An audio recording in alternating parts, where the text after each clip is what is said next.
আজকে আমরা আলোচনা শুনব স্বামী স্ত্রীর হক সম্পর্কে। তার কারণ স্বামী স্ত্রী এই পৃথিবীর মধ্যে থেকে সবচাইতে শ্রেষ্ঠ কারিগর, সবচাইতে শ্রেষ্ঠ কারিগর। ওদের মাধ্যমে যে সন্তানগুলো হয়, ওই সন্তানগুলো ওদের আচরণগুলোই নিজেদের ভিতরে ফিট করে।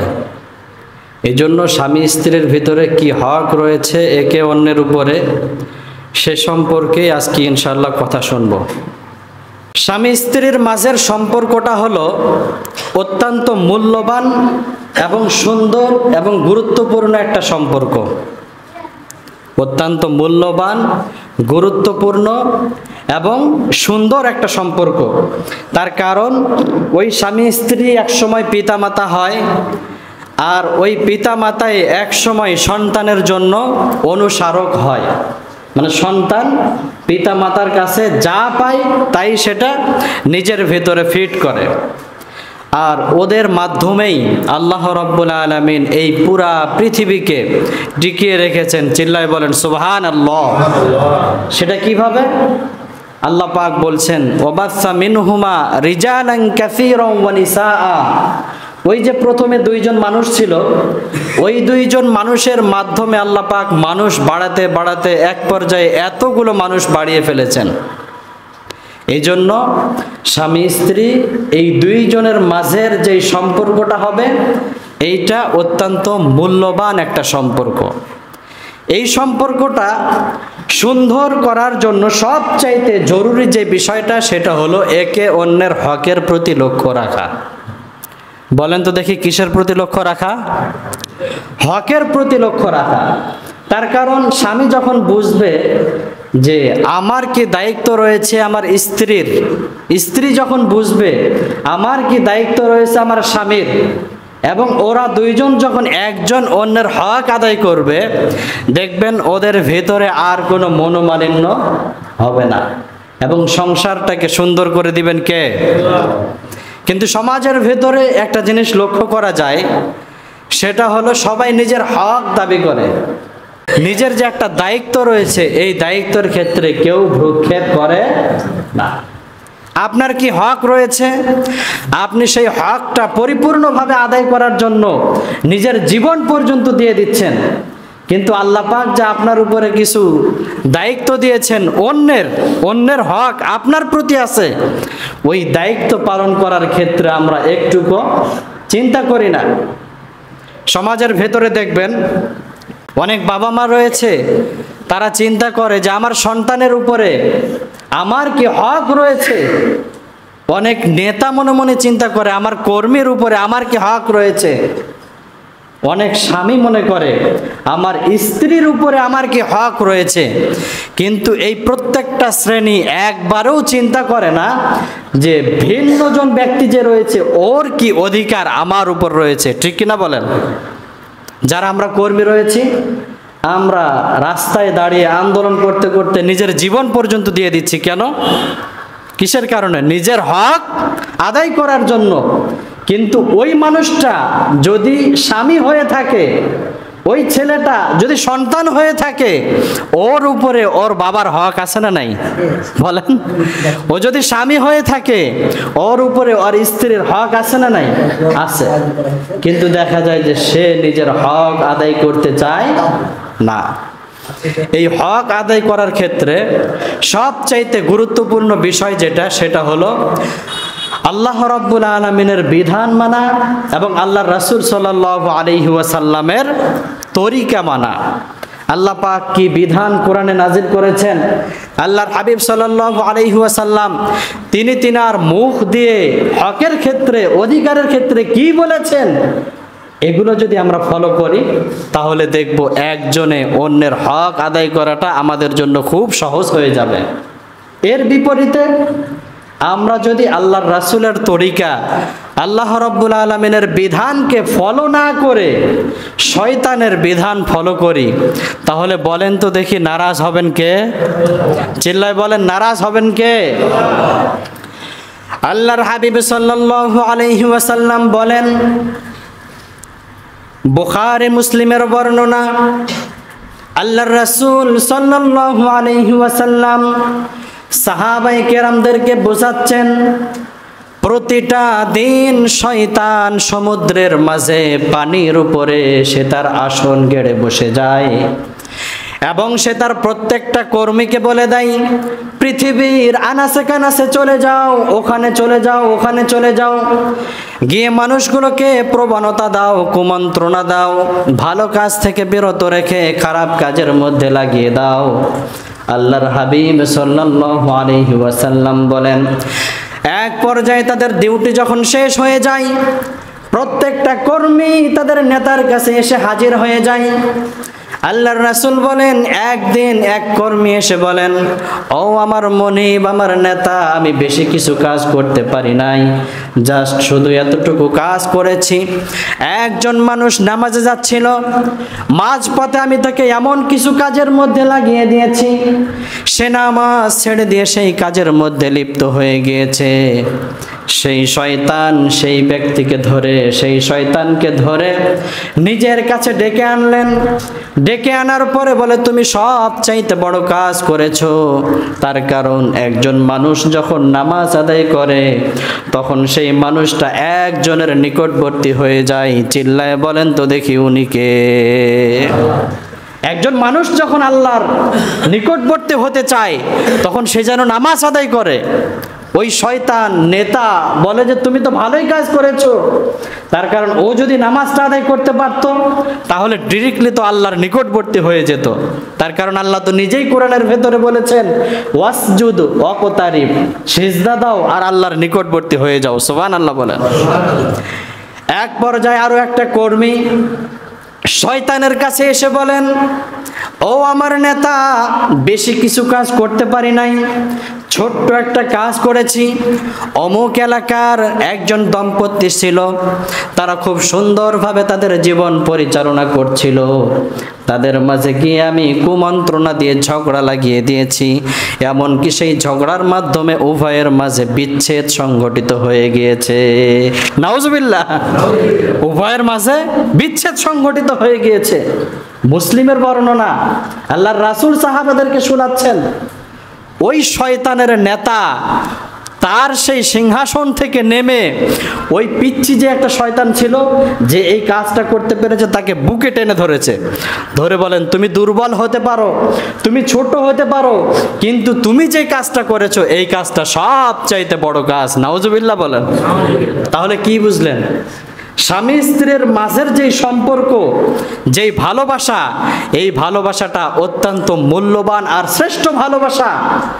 এই ভালোবাসাটা তখনই রক্ষা করা যায় যখন একজনে অন্যের হকটা আদায় করা যায়। আর এই হকটা আদায় তখনই হয় যখন একজন ব্যক্তি আল্লাহর বিধান আর রাসূলের তরিকা অনুযায়ী নিজের জীবনকে ফলো করে। যখনই করব তখনই আমরা কোন দলে চলে যাব বলেন? শয়তানের দলে চলে যাব। আর শয়তানের দলে যদি আমরা চলেই যাই, আল্লাহ না করুক আমাদের ভেতরে যদি তালাক সংঘটিত হয়েই যায়, তাহলে নারাজ হবেন একজন। চিল্লায় বলেন তো দেখে উনি কে? আল্লাহ পাক আমাদের সকলকে এই পরিমাণ ঘৃণিত কাজ থেকে বিরত থাকার তৌফিক দান করুন। সকলে পড়ি আমিন। আল্লাহ রাব্বুল আলামিন স্বামী স্ত্রীর মাঝের হক সম্পর্কে কি বলেন শোনার দরকার আছে না নাই? রাব্বুল আলামিন বলেন, الرجال قوامون على النساء بما فضل الله بعضهم على بعض وبما أنفقوا من أموالهم। রাব্বুল আলামিন বলেন, পুরুষদেরকে আমি নারীর উপরে শাসক বানিয়েছি আর নারীদেরকে বানিয়েছি আমি শাসিতা। তার কারণ আল্লাহ রাব্বুল আলামিন এই পৃথিবীর নিয়ম অনুযায়ী একজনকে অন্যজনের উপরে শ্রেষ্ঠত্ব দান করেন। রাব্বুল আলামিন বলছেন, পুরুষ যারা রয়েছে তাদেরকে আমি শাসক বানিয়েছি। কাদের উপরে বলেন? নারীর উপরে। তার কারণ একটা সিস্টেম হলো যে সবাই যদি নেতা হয় তাহলে ওই পৃথিবী টিকে থাকবে না। এই জন্য কেউ নেতা হবে, কেউ হবে কর্মী, কেউ হবে শাসক, কেউ হবে শাসিত। আল্লাহ রাব্বুল আলামিন বলছেন স্বামী স্ত্রীর মাঝে আমি শাসক বানালাম কাকে? বলেন, পুরুষকে বানালাম। সমাজের ভেতরে কিছু মানুষ এমন পাবেন যারা সমান অধিকার এবং নারীর স্বাধীনতার তোড়জোড় নিয়ে চিল্লাচিল্লি করে, আছে না নাই বলেন? তারা বলে যে স্বামী আর স্ত্রী, নারী আর পুরুষ উভয়ের মাঝে সমান অধিকার, একজনের শ্রেষ্ঠত্ব অন্যজনের উপরে হতে পারে না। এবং তারা বলে যে একজন মহিলার উপরে কিংবা স্ত্রীর উপরে আল্লাহ রাব্বুল আলামিন জুলুম করছেন। চিল্লায় বলেন নাউজুবিল্লাহ। আল্লাহ পাক কি জুলুম করেন নাকি? রাব্বুল আলামিন বলেন ইন্নাল্লাহা লা ইয়াজলিমু মিসকালা যাররাহ। রাব্বুল আলামিন পুরা পৃথিবীর প্রত্যেকটা মানবকে জানিয়ে দিলেন, ও আমার বান্দারে, জুলুম তো দূরের কথা, এক কিঞ্চিত পরিমাণ নির্যাতন কোনো মানুষের প্রতি আমি করি না। সুবহানাল্লাহ। যারা বলে যে নারী আর পুরুষের সমান অধিকার এবং এই সমান অধিকারটা প্রতিষ্ঠা করার জন্য তোড়জোড় করে, চেঁচামেচি করে, আন্দোলন করে, তারা বলে যে আল্লাহ আমাদের উপরতি অন্যায় করেছে, অবিচার করেছেন। কিন্তু আল্লাহ পাক বলছেন যে আমি কখনো কোনো মানুষের উপর কিংবা কোনো পশুর উপর কোনো প্রকার জুলুম করি, বলেন সবাই, জুলুম করি না। কিন্তু তারা এটা কেন করে? তারা চায় যে আমাদের মুসলিম সমাজের মহিলাদেরকে রাস্তায় নিয়ে আসতে। কথা বলেন ঠিক কিনা? এটাই তাদের উদ্দেশ্য, যে মুসলিমরা প্যাকেটের ভিতরে, পর্দার ভিতরে থেকে আল্লাহর আদেশ মানবে, আল্লাহর বিধান মানবে, এইটা আমরা চাই না। তারা চায় যে মহিলাগুলোকে রাস্তার মধ্যে আনতে, তারা চায় মহিলাগুলোকে পুরুষের মতো কষ্ট দিতে। ঠিক কিনা বলেন? আবার রাব্বুল আলামিন বলেন, ও আমার বান্দারে, স্বামী স্ত্রীর মাঝের যে সম্পর্ক, একজন স্বামী তার স্ত্রীকে বিবাহ করার পরে মৃত্যুর আগ পর্যন্ত তাদের যে একটা সম্পর্ক রয়েছে, তাদের যে একটা দূরত্ব রয়েছে, এই দূরত্বটা হলো একটা পথ। এই পথের পাড়ি দেওয়ার জন্য একজন নেতার প্রয়োজন, সেই নেতাটা হলো স্বামী। সুবহানাল্লাহ বলেন।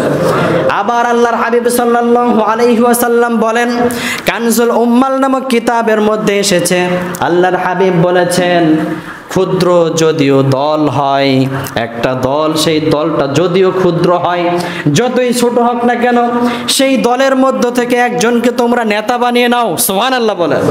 আল্লাহর হাবিব বলছেন, একটা দল, একটা কাফেলা, কয়েকজন বন্ধু মিলে তোমরা কোথাও যাচ্ছ, ওখানে একজনকে তোমরা নেতা বানিয়ে নাও। যদি নেতা বানাতে পারো তাহলে তোমাদের ওই দলের ভেতরে সফলতা দিবেন একজন। চিল্লায় বলেন উনি কে? আল্লাহর হাবিবও বললেন নেতা বানাও। আর আল্লাহ পাক রব্বুল আলামিন তো মানবের কারিগর, উনি তো মানব বানিয়েছেন, মানুষ বানিয়েছেন। কাকে নেতা বানালে সবচাইতে ভালো হবে উনি তো ভালো জানেন। এই জন্যই তো রব্বুল আলামিন বললেন যে মহিলা না, নেতা হবে পুরুষ। আপনি মানবীয় গুণাবলীর প্রতি লক্ষ্য রাখেন। একটা মানুষের যে মানবীয় গুণাবলী আছে, শারীরিক গুণাবলী আছে, ওই দিকে যদি লক্ষ্য রাখেন, সেখানেও লক্ষ্য করে দেখবেন যে একজন মহিলা না, নেতা হওয়ার যোগ্যতা রাখে একজন পুরুষ। তার কারণ শারীরিক সক্ষমতার দিক থেকে একজন মহিলাকে রাব্বুল আলামিন দুর্বল হিসাবে বানিয়েছেন। এজন্যই তো রাব্বুল আলামিন পৃথিবীতে যতগুলো নবী প্রেরণ করেছেন, কোন নবীকে মহিলা বানান নাই। আল্লাহ রাব্বুল আলামিন জানেন মহিলাদেরকে আমি দুর্বল করে বানিয়েছি, এই মহিলাদেরকে আমি পুরুষ থেকে বানিয়েছি। সুবহানাল্লাহ। মহিলাদেরকে যে আল্লাহ কিভাবে বানিয়েছেন আল্লাহ তো ভালোভাবেই জানেন। এই জন্য উনি বলছেন যে মহিলারা কখনো শাসক হতে পারে না। কিন্তু আমাদের কর্মের দুর্ভাগ্যের কারণে, আমাদের কর্ম খারাপ হওয়ার কারণে আমাদের উপরে ওই মহিলাদেরকেই শাসক হিসাবে নিযুক্ত করে দিচ্ছেন কে? বলেন কে? যারা মাসের ভিতরে কয়েকটা দিন নাপাক থাকে, হ্যাঁ, তারা ওই পবিত্র পুরুষের উপরে নির্যাতন চালাচ্ছে, ওই পবিত্র পুরুষের উপরে শাসন চালাচ্ছে। এইটা এক ধরনের আমাদের গুনাহের ফসল। কিন্তু নেক্সট টাইম আমরা কোনো আর মহিলা সরকার দেখতে চাই না। আপনারা কি চান নাকি বলেন? নেক্সট টাইম আমরা আমাদের সরকার যিনি হবেন, সেনা প্রধান যিনি হবেন, যিনি আমাদের দায়িত্বে আসবেন, যিনি আমাদের ছাউনি হিসাবে আসবেন, উনি কখনো মহিলা হতে পারে না। নেক্সট টাইম যাই হোক না কেন আমরা চাই সেটা হবে পুরুষ। আবার রাব্বুল আলামিন বলেন, ও আমার বান্দারে, মানবীয় গুণাবলীর প্রতি যদি তোমরা মহিলাদের ক্ষেত্রে লক্ষ্য রাখো, তাহলে সেই মহিলাগুলো নিজেরাই ঠকে যাবে। তার কারণ মহিলাদেরকে আল্লাহ পাক রব্বুল আলামিন এমন মেন্টালিটি দিয়ে সৃষ্টি করেছেন, ওদেরকে যদি আপনি শ্রেষ্ঠত্ব দেন, তাদের অধীনে যদি আপনি চলে যান, দেখবেন যে ওরাই বেশি দুঃখের ভাগীদার হবে। ঠিক কিনা বলেন? কেমন করে সেটা? সেটা হলো, উদাহরণস্বরূপ বলছি, যে ওদেরকে তালাক দেওয়ার অনুমতি দেওয়া হলো। তালাক দেওয়ার অনুমতি স্বামীর নাই, পুরুষের নাই, বাসার মেইন ওদেরকে বানাইয়ে দেওয়া হলো। দেখবেন ঘুমোতে যাওয়ার আগে আপনাকে 10 বার তালাক দিবে, ঘুম থেকে উঠে আপনাকে 10 বার তালাক দিবে। ঠিক কিনা বলেন? কথা বলেন, ভুল বলতেছি? তার কারণ ওদের ভিতরে আল্লাহ পাক এমন একটা সিফাত দিয়ে ওদেরকে সৃষ্টি করেছেন। আল্লাহ পাক বলছেন, মুহসিনাতিল গাফিলাতিল লুইনু ফিদ দুনিয়া ওয়াল আখিরা। আল্লাহ পাক বলছেন মহিলাদের সাদাসিধা জীবন, তারা যে উদাসীন, এইটা তাদের একটা ভালো সিফাত, এটা গুণ। তারা যে দুষ্টমি করবে, তারা যে শয়তানি করবে, তারা যে অলস হবে, তারা যে দুর্বল হবে, এইটা তাদের একটা সিফাত। আল্লাহ পাক বলছেন এটা। কিন্তু ওরা যদি তোমাদের নেতা হয়ে যায়, তাহলে এইটা ওদের উপরেই কষ্ট। এজন্যই তো রাব্বুল আলামিন বলছেন, প্রথমেই বলে দিলেন যে পুরুষদেরকে আমি মহিলাদের উপরে শ্রেষ্ঠত্ব দান করেছি। আর যারা বলে যে আল্লাহ পাক আমাদের উপরে জুলুম করছেন, আল্লাহ পাক বলছেন যে না, আমি মানুষ কেন, কোনো একটা পিঁপড়ার প্রতিও জুলুম করি না। সুবহানাল্লাহ বললেন না? তাহলে যারা আন্দোলন করে যে নারী পুরুষের সমান অধিকার, তারা কি চায় বলেন তো দেখি? আমাদের এই মহিলাগুলোকে ঘরের ভেতর থেকে, পর্দার ভেতর থেকে বের করে রাস্তায় নামিয়ে দিতে। ঠিক কিনা বলেন? আবার মানবীয় গুণাবলীর প্রতি যদি লক্ষ্য রাখি, তাহলে দেখবেন তাদের মেজাজটা টেম্পার হিট, তারা অল্পতেই রেগে যায়, অল্পতেই কোনো একটা বিষয় মেনে নেয়।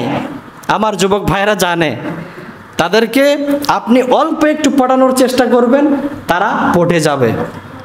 এরপরে পটে যাওয়ার পরে ওই মহিলাটাকে অন্য কেউ যখন প্রবণতা দিবে, কোনো একটা জিনিস বোঝানোর চেষ্টা করবে, আবার দেখবেন যে ওর প্রতি আবার সে পটে যাবে। ঠিক কিনা বলেন?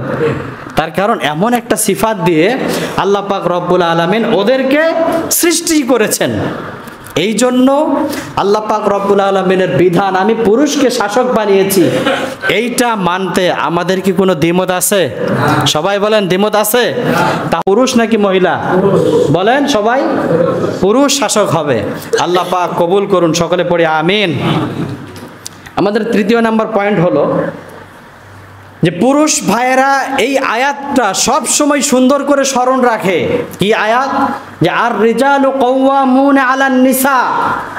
তাদের স্ত্রীদেরকে এটা খুব সুন্দর করে শোনায় যে আজকে হুজুর আলোচনা করেছে, আমরা পুরুষরা মহিলাদের উপরে শাসক, আমরা ওদেরকে যা বলবো ওরা তাই শুনতে বাধ্য।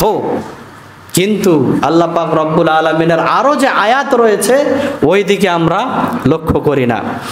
রাব্বুল আলামিন সূরাতুর রুমের 21 নম্বর আয়াতের মধ্যে বলেন, ওয়া মিন আয়াতিহি আন খালাকা লাকুম মিন আনফুসিকুম আজওয়াজান লিতাসকুনু ইলাইহা ওয়া জাআলা বাইনাকুম মাওয়াদ্দাতাও ওয়া রাহমা।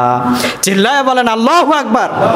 রাব্বুল আলামিন বলেন, আমি পৃথিবীতে যতগুলো নিদর্শন সৃষ্টি করেছি, ওই নিদর্শনগুলোর মধ্য থেকে এইটা একটা সবচাইতে বড় নিদর্শন। মানুষগুলো, পুরুষগুলোর মধ্য থেকে আমি তাদের স্ত্রীদেরকে সৃষ্টি করেছি, আবার উভয়ের মাঝে আমি বন্ধুত্বের এবং ভালোবাসার সম্পর্ক সৃষ্টি করে দিয়েছি। দিয়েছি। সুবহানাল্লাহ। আল্লাহ পাক বলছেন মানুষকে আমি সৃষ্টি করেছি, পুরুষকে, ওই পুরুষের ভেতর থেকে আমি তার স্ত্রীকে সৃষ্টি করেছি। কেন? যেন ওই পুরুষটা ওই স্ত্রীর কাছে গিয়ে শান্তি পায়, সুকুনাত পায়। আবার ওই স্বামী আর স্ত্রীর মাঝে মোহাব্বত সৃষ্টি করে দিয়েছেন একজন, চিল্লায় বলতে হবে উনি কে? আল্লাহ আবার ভালোবাসা সৃষ্টি করে দিয়েছেন। আশরাফ আলী থানভী রহমাতুল্লাহি আলাইহি বলেন, পুরুষ যে মহিলার শাসক এই বিষয়টা আমি 100% বিশ্বাস করি। তবে উভয়ের মাঝে যে সম্পর্কটা থাকবে সেই সম্পর্ক গোলাম মনিবের মতো সম্পর্ক না। উভয়ের মাঝের যে সম্পর্কটা থাকবে সেই সম্পর্কটা হলো বন্ধুত্বের আর ভালোবাসার সম্পর্ক। সুবহানাল্লাহ। উভয়ের মাঝের সম্পর্কটা কি থাকবে এটা একটু পিছনে টেনে নেন। উভয়ের মাঝের সম্পর্কটা কিসের সম্পর্ক থাকবে বলেন সবাই? বন্ধুত্বের আর ভালোবাসার সম্পর্ক। আমরা পুরুষরা ওই আয়াতের দিকে লক্ষ্য রাখি যে আমাদেরকে তো শাসক বানিয়েছেন, কিন্তু আল্লাহ পাক সূরাতুর রুমের ভিতরে বলেছেন ওয়াজআলা বাইনাকুম মাওয়াদ্দাতাও ওয়া রাহমা, স্বামী আর স্ত্রীর ভেতরে ভালোবাসার একটা বন্ধন থাকবে। সুবহানাল্লাহ বললেন না? আশরাফ আলী থানভী রহমাতুল্লাহি আলাইহি আরো বলেন যে একটা কাফেলা যদি কোথাও বের হয়, ওদের ভিতরে একজন নেতা বানানোর প্রয়োজন পড়ে, সে নেতা হয় ঠিক, কিন্তু সে মনিব হয়ে যায় না। কথা বলেন ঠিক কিনা? সে নেতা হয় ঠিকই, কিন্তু অন্যান্য বন্ধুর উপরে সে মনিব হয়ে যায় না। সে অন্যান্য বন্ধুগুলোর উপরে প্রহার করে না, তাদেরকে কটু কথা বলে না, তাদেরকে আঘাত করে না, তাদেরকে নির্লজ্জ বলে না, তাদেরকে বিভিন্নভাবে কষ্ট দেওয়ার চেষ্টা করে না। তাহলে আমরা কেন করি? আমরা তাহলে কেন আমাদের বউদের সাথে এরকম খারাপ আচরণ করি? সমাজের ভেতরে অনেক পুরুষ আমরা এমন রয়েছি যারা মনে মনে চিন্তা করি, আরে আমার বউকে আমি যা বলবো আমার সেই কথাটাই সে শুনবে।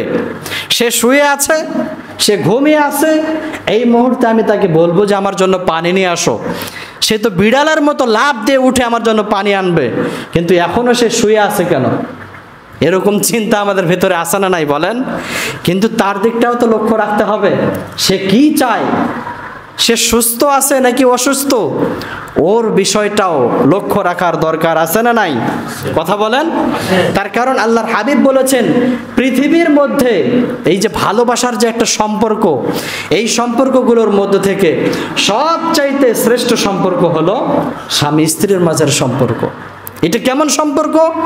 এই সম্পর্কের ভেতরে মেঘ হবে, ঝড় হবে, বৃষ্টি হবে, সব কিছু হবে, কিন্তু বেলা শেষে, দিন শেষে একজনে অন্যজনকে ছেড়ে যাবে? কথা বলেন, ছেড়ে যাবে না। সব কিছু হবে।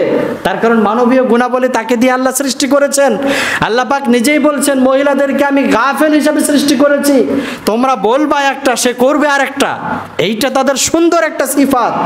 আল্লাহ পাক নিজেই বলছেন এইটা তাদের একটা সিফাত, তোমরা বলবা একটা, তারা করবে আর একটা। এই সিফাতগুলো মেনে নিয়েই সংসার করার দরকার আছে না নাই বলেন? কিন্তু সমাজের ভেতরে নির্লজ্জ কিছু মানুষ পাওয়া যায়, স্বামী পাওয়া যায়, এরা কি করে, বউ যদি একটা কথা না শোনে ওদেরকে 10টা মার দেয়। ঠিক কিনা বলেন? ওদের মন একটা বারও বোঝার চেষ্টা করে, একটা বারও ওদের মন বোঝার চেষ্টা করে না যে ওরা কি চায়। কিন্তু আল্লাহর রাসূল উনি নবী হয়ে ওনার ওয়াইফদের কথা বোঝার চেষ্টা করতেন। সুবহানাল্লাহ বলেন।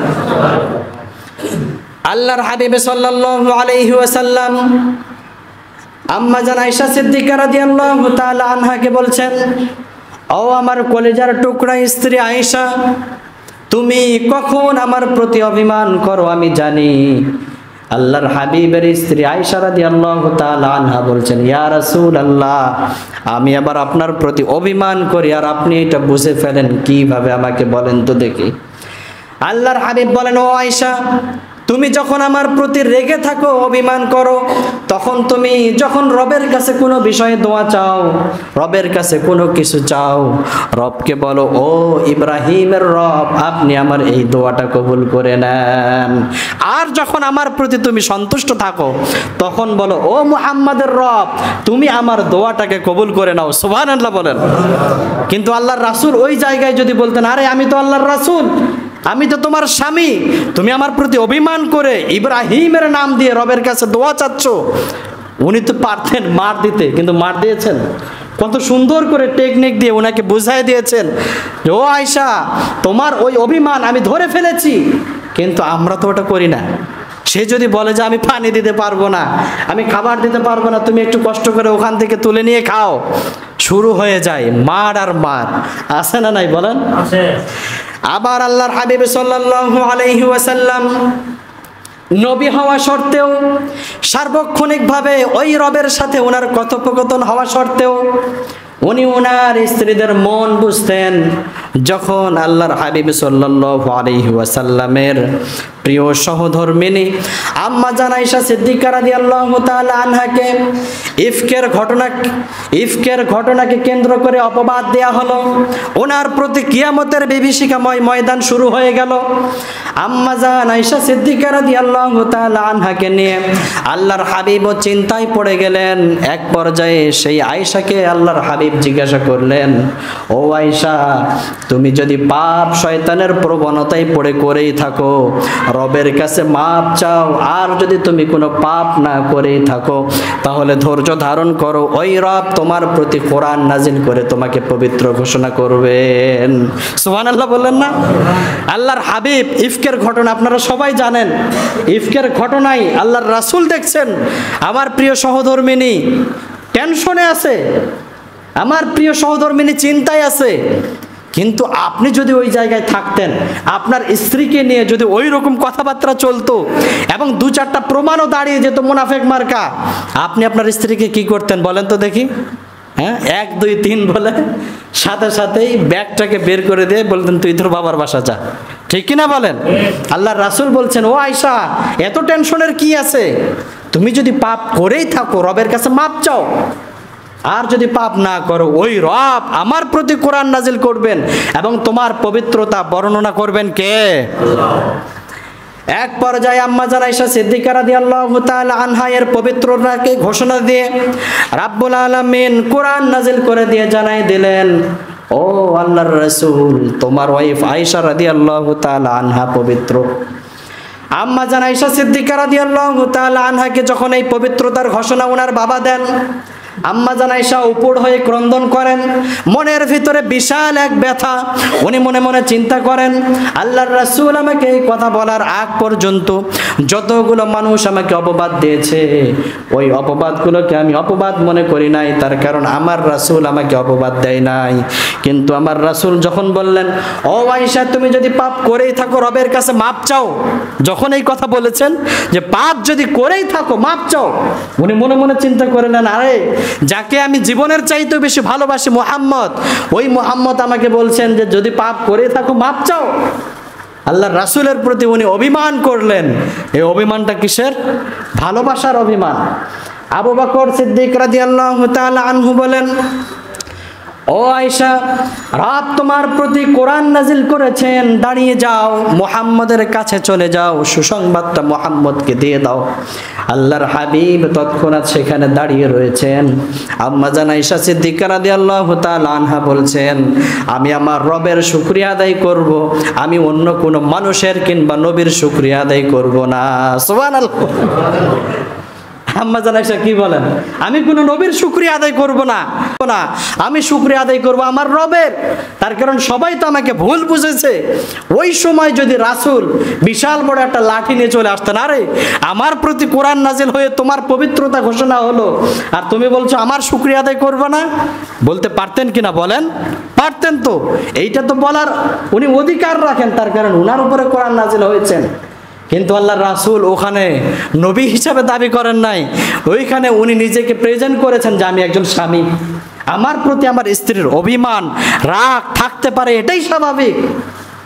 প্রিয় ভাইরা আমার, একটু বোঝার চেষ্টা করবেন।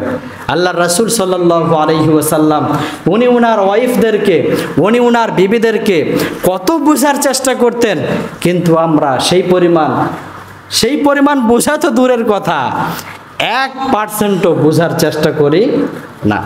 বাসার ভিতরে ঢোকার পরে যদি দেখি আমাদের বউগুলোর মন খারাপ, তারা খুব টেনশনে আছে। এইটা যদি একবার চোখে পড়ে তাকে আমরা মার দেওয়া শুরু করি, বকাবকি শুরু করি, আরে এত বড় কাজ করে আসলাম, বিজনেস করে আসলাম, এইটা করে আসলাম, ওইটা করে আসলাম, এসে কি তোমার রাগ দেখার জন্য আমি বাসায় ঢুকলাম নাকি? বলেন, এরকম বলে কি বলে না? কিন্তু একটাবারও বোঝার চেষ্টা করি না যে ওর মনটা কেন খারাপ, ওর মনটা কেন খারাপ, কেন ওর ভিতরে অভিমানটা দাখিল করেছে, এইটা আমরা একটাবারও বোঝার চেষ্টা করি না। অথচ আল্লাহর হাবিব সাল্লাল্লাহু আলাইহি ওয়াসাল্লামের লাইফস্টাইল ফলো করে দেখেন, ওনার স্ত্রীদেরকে নিয়ে কত হাসি ঠাট্টা করতেন, অথচ ওই রাসূলের প্রতি সার্বক্ষণিক রব কোরআন নাজিল করতেন। কোথায় কি ঘটনা ঘটছে, ওই ঘটনাকে কেন্দ্র করে আল্লাহ পাক কোরআন নাজিল করছেন, আল্লাহ রাসূল সেখানে গিয়ে কোরআন নাজিলের আয়াতটা শোনায় দিচ্ছেন। সুবহানাল্লাহ বলেন। একবার আম্মাজান সাউদা রাদিয়াল্লাহু তাআলা আনহা এর ঘরে আল্লাহর হাবিবের পালা আসলো। পালা বোঝেন না? পালি মানে ওনার স্ত্রী তো ছিলেন একাধিক, সব স্ত্রীদের মাঝে উনি সমানভাবে বন্টন করতেন। তো আল্লাহর হাবিবের যেই দিন পালা ছিল, আম্মাজান সাউদা রাদিয়াল্লাহু তাআলা আনহা এর ঘরে আল্লাহর হাবিব ওনার ঘরে চলে গিয়েছেন। আম্মাজান আয়েশা সিদ্দিকা রাদিয়াল্লাহু তাআলা আনহা আল্লাহর হাবিবকে একটু বেশি ভালোবাসতেন, তার কারণ ভালোবাসেন তো রাসূলও তাকে সবচাইতে বেশি। আপনি যাকে যত বেশি ভালোবাসবেন দেখবেন সেও আপনাকে তত বেশি ভালোবাসবে। তো আম্মাজান আয়েশা সিদ্দিকা রাদিয়াল্লাহু তাআলা আনহা পায়েস রান্না করেছেন। পায়েস বোঝেন না? পায়েস রান্না করার পরে ওই পায়েসটা নিয়ে আল্লাহর রাসূলকে খুঁজছেন যে আজকে কোথায় আছে। খুঁজতে খুঁজতে গিয়ে দেখেন যে সাউদা রাদিয়াল্লাহু তাআলা আনহা এর ঘরে। সাউদা রাদিয়াল্লাহু তাআলা আনহা যখন আল্লাহর হাবিবকে নিয়ে পাশে বসে গল্প করছেন, কথা বলছেন, এই মুহূর্তে যখন আয়েশা এসে উপস্থিত, তার মেজাজটা ঠান্ডা থাকবে নাকি গরম হবে? বলেন সবাই। তার কারণ তারা যদিও নবীর স্ত্রী, কিন্তু তারা তো মানুষ, তারা মানুষ না? তারা মনে মনে চিন্তা করছে, আরে আজকে আমার পালি, এই আয়েশা আবার কোথ থেকে আসলো ভেজাল লাগাতে। আম্মাজান আয়েশা সিদ্দিকা রাদিয়াল্লাহু তাআলা আনহা পার্শ্বে গিয়ে কাছে বসে আল্লাহর রাসূলকে সালাম দিয়ে বলেন, ইয়া রাসূলুল্লাহ, আপনার জন্য আমি কিছু পায়েস বানিয়েছি, ওই পায়েসগুলো এনেছি আপনাকে খাওয়ানোর জন্য, খেয়ে নেন। এবং পার্শ্বেই ছিলেন সাউদা রাদিয়াল্লাহু তাআলা আনহা। সামাজিকতা লক্ষ্য রেখে তিনি বলেন, ও সাউদা বোন আমার, এই পায়েস থেকে তুমিও একটু খেয়ে নিও। সুবহানাল্লাহ। এই পায়েস থেকে তুমি একটু খেও। ও তো এমনি, উনি তো এমনি, ওনার মাথার টেম্পার হিট, আবার বলেন যে পায়েস একটু খেয়ে নিও। উনি বলেন যে এই পায়েস আমি খাবো না। আম্মাজান আয়েশা বলেন, পায়েস যদি আপনি না খান তাহলে এই পায়েস হাতে নিয়ে আপনার গালে আমি মেখে দিব। সাউদা রাদিয়াল্লাহু তাআলা আনহা, ওনার টেম্পার আরো হিট হবে নাকি ঠান্ডা হবে বলেন তো দেখি? আরো রেগে গিয়েছেন। আচ্ছা দেখি তুমি কি করতে পারো। তারপরে আম্মাজান আয়েশা সিদ্দিকা রাদিয়াল্লাহু তাআলা আনহা, উনি তো ছিলেন আবু বকরের মেয়ে, একটু বেশি পাওয়ারফুল, উনি একটু পায়েস নিয়ে ওনার গালে মেখে দিয়েছেন। সুবহানাল্লাহ বললেন না? এইগুলো ভালোবাসার খেলা। আল্লাহর রাসূল সব দেখছেন তাদের দুষ্টমি দুইজনের। এক পর্যায়ে সাউদা রাদিয়াল্লাহু তাআলা আনহা আল্লাহর হাবিবের কাছে বিচার নিয়ে চলে গেলেন। বলেন, ইয়া রাসূলুল্লাহ, আপনি পুরো পৃথিবীর মধ্যে সবচাইতে ইনসাফগার, আপনি শ্রেষ্ঠ বিচারটা আমাদের উপরে করে দেন। এখন আমি কিভাবে এই প্রতিশোধ নিব? আল্লাহর হাবিব বললেন, ওই পরিমাণ পায়েস নিয়ে তুমিও তার গালে মাখিয়ে দাও। সুবহানাল্লাহ বলেন। ওই পরিমাণ পায়েস নিয়ে তুমিও তার গালে মাখিয়ে দাও। এইটা কি বলেন তো দেখি? এটা একটা কৌতুক না? এটা একটা ভালোবাসার খেলা না? আল্লাহর হাবিব সাল্লাল্লাহু আলাইহি ওয়াসাল্লাম, যার উপরে এত দায়িত্ব, যাকে পুরা পৃথিবীর নবী বানানো হলো, ওই নবীকে কাফেরদের বিরুদ্ধে যুদ্ধ করার ঘোষণা দেয়া হলো, ওই নবী সব কিছু আঞ্জাম দেওয়ার পরে ওনার ওয়াইফদের সাথে যদি এই রকম হাসি ঠাট্টা করতে পারেন, আপনি কি এমন বিজনেস করেন, আপনি কি এমন চাকরি করেন, কি এমন ভেজালের ভিতরে থাকেন যে বাসায় ঢুকলেই বউগুলোর সাথে রাগারাগি করেন? বলেন তো দেখি, কি পরিমাণ টেনশনে থাকেন? এরকম কাজ করা যাবে প্রিয় ভাইরা আমার? আল্লাহ পাক আমাদের সকলকে বোঝার তৌফিক দান করুন। সকলে পড়ি আমিন। জোরে বলেন আমিন। এখন আমরা শুনবো আমাদের পুরুষদের কি অধিকার রয়েছে স্ত্রীদের উপরে। বলেন তো কাদের অধিকার? আমাদের অধিকার। বলেন সবাই। আরে ভাই, নিজেদের অধিকার বলতে এত ভয় করা লাগে নাকি? অধিকার কার বলেন? আমাদের অধিকার। কাদের প্রতি? আমাদের স্ত্রীদের প্রতি। আমি 17টা অধিকার বলবো, এই অধিকারগুলো আমরা আমাদের ওয়াইফদেরকে শোনায় দিব, পারবো তো ইনশাআল্লাহ? যাদের স্মরণ থাকবে না এগুলো আমাদের ফেসবুকে ইউটিউবে আপলোড দেওয়া হবে, ওখান থেকে আপনারা শুনে নিতে পারেন ইনশাআল্লাহ। 1 নাম্বার হলো শরীয়ত সম্মত প্রত্যেক কাজে আনুগত্য করা, এইটা আমাদের স্ত্রীদের জন্য ফরজ। কি বলেন?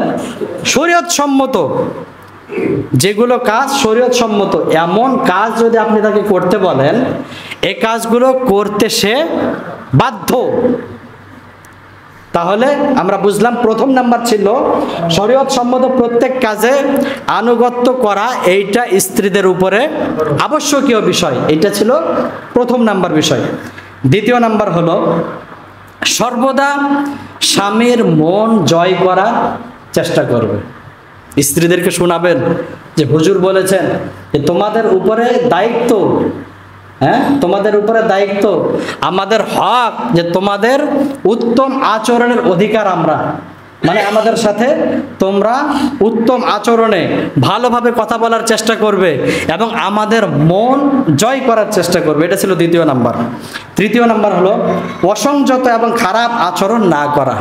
স্বামীর সাথে অসংযত, যেটা সংযত না, এবং খারাপ আচরণ যেন স্বামীর সাথে না হয়, এই বিষয়টাও লক্ষ্য রাখবেন কারা? স্ত্রীরা। চতুর্থ নাম্বার প্রয়োজনের অতিরিক্ত কোনো বিষয়ে দাবি না করা।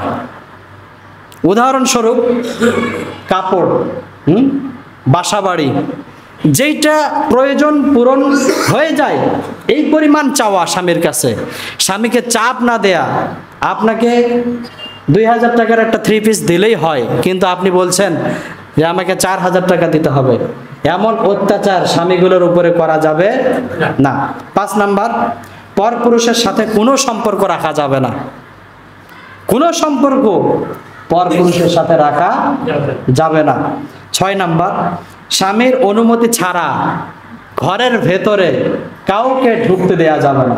মুহাদ্দিসিনে কেরাম বলেছেন আপনি একজনকে দাওয়াত পর্যন্ত দিতে পারবেন না আপনার বাসায় আসার জন্য স্বামীর অনুমতি ছাড়া। পারবেন তো ইনশাআল্লাহ? 7 নাম্বার অনুমতি ছাড়া ঘর থেকে বের হওয়া যাবে না। আপনার অনুমতি না নিয়ে আপনার স্ত্রী ঘর থেকে বের পর্যন্ত হতে পারবে না। 8 নাম্বার আপনার সম্পদের হেফাজত করা, এইটা আপনার স্ত্রীর উপরে দায়িত্ব। অনেক মুহাদ্দিস বলেছেন যে 10টা টাকা আপনার সম্পদ থেকে দান করবে, এইটাও পারবে না। যত বড় সে দানবীর হোক না কেন, পারবে না। তার কারণ ওই সম্পদ তো আপনার, ও যতটুকু খাবে খাক, কিন্তু ওর দান করার অনুমতি আল্লাহ দেয় নাই। 9 নাম্বার স্বামীকে কষ্ট দিয়ে অতিরিক্ত নফল নামাজও আদায় করা যাবে না।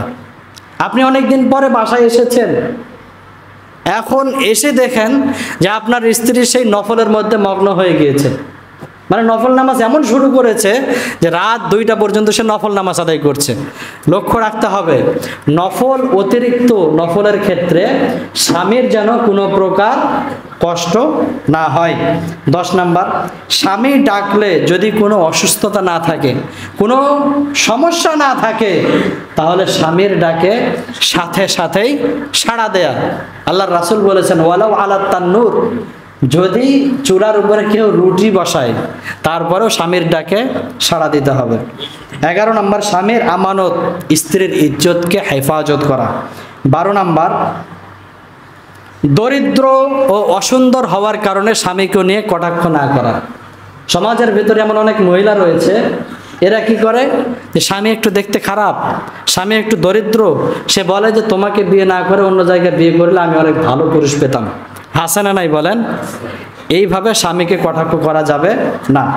স্বামী যদি কোনো গুনাহের কাজ করে তাহলে স্বামীকে ভালোভাবে বোঝানো যে এই কাজগুলো না করা, রাগারাগি না করা এবং কড়া ভাষায় কোনো কিছু না বলা। 14 নাম্বার স্বামীর কাছে স্বামীর দোষ অন্যের কাছে বর্ণনা না করা। স্বামীকেই বোঝানোর চেষ্টা করতে হবে। 15 নাম্বার, স্বামীর পরিবারের এমনকি শ্বশুর শাশুড়ি যারা আছে এদের সাথে উত্তম আচরণ করা, ভালো ব্যবহার করা। পারা যাবে তো ইনশাআল্লাহ? 16 নাম্বার, সন্তানের লালন পালনের দায়িত্বে কোনো প্রকার অলসতা না করা। এই বিষয়গুলো আমরা আমাদের ওয়াইফগুলোকে জানাই দেব, পারবো তো ইনশাআল্লাহ? আর 1 মিনিটের ভিতরে স্ত্রীদের হক 10টা বলে দেবো। 1 নাম্বার হলো, স্ত্রীদেরকে কোনোভাবে কষ্ট দেওয়া যাবে না। শুধু যে স্বামীদের দায়িত্ব আছে বা অধিকার আছে এমনটা না, স্ত্রীদেরও আছে। স্ত্রীর হক হলো স্ত্রীকে কোনোভাবে কষ্ট দেওয়া যাবে না, কোনোভাবেই কষ্ট দেওয়া যাবে না। দেখতে হবে সে যেন আমাদের কাছ থেকে কোনোভাবে কষ্ট না পায়। 2 নাম্বার হলো, সে যদি কোনো ভুল করে তাকে ভালোবেসে মহাব্বতের সাথে তার সেই ভুলগুলোকে শুধরে দেয়া। 3 নাম্বার, বাসস্থান, খাবার এবং কাপড়ের ব্যবস্থা করে দেয়া। 4 নাম্বার, তার জন্য পর্দার ব্যবস্থা করে দেয়া। 5 নাম্বার, মোহর যদি আদায় করে না থাকেন এই মোহরটাকে যত সম্ভব তাড়াতাড়ি আদায় করে দেয়া। 7 নাম্বার, একাধিক যদি আপনাদের বউ থাকে ওই বউগুলোর ভেতরে সমতা রক্ষা করা। 8 নাম্বার, শ্বশুর বাড়ির পুরুষদেরকে বলছেন যে শ্বশুর বাড়ির যে লোকজন আছে এদেরকে সম্মান করা। শ্বশুর বাড়ির লোকজন যদি বাসায় আসে তাহলে ভালো রান্না হতে চায় না, এমনটা না করা। 9 নাম্বার, তার শারীরিক চাহিদার প্রতি লক্ষ্য রাখা। হ্যাঁ, এটাই ইসলাম। তার সব কিছু বিষয়ের প্রতি একজন স্বামী লক্ষ্য রাখবে। 10 নাম্বার, ইসলামী জ্ঞান তাকে শিক্ষা দেয়া যদি ইসলামী জ্ঞান না থাকে। 11 নাম্বার, তার প্রয়োজনের অতিরিক্ত তাকে কিছু হাত খরচ দেয়া। কি দেয়া বলেন? প্রয়োজনের অতিরিক্ত কিছু হাত খরচ দেয়া। সমাজের ভিতরে এই বিষয়টার প্রতি আমরা একটুকু লক্ষ্য রাখি না। আরে তোকে খাওয়াই পড়াই বাসা দিয়েছি, আবার তোর আবার হাত খরচ কি লাগবে? সে তো একটা মানুষ, তার অনেক কিছুর প্রয়োজন হতে পারে, কিন্তু অনেক প্রয়োজন মুখ ফুটে বলতে পারে না। এই জন্য তাদেরকে প্রতি মাসেই কিছু পয়সা দিয়ে দেয়া। পারবেন তো ইনশাআল্লাহ? আল্লাহ পাক রব্বুল আলামিন আমাদের সকলকে একে অন্যের হক বুঝে আল্লাহর রাসূলের তরিকা মতে হকগুলোকে আদায় করার তৌফিক দান করুন। সকলে পড়ি আমিন।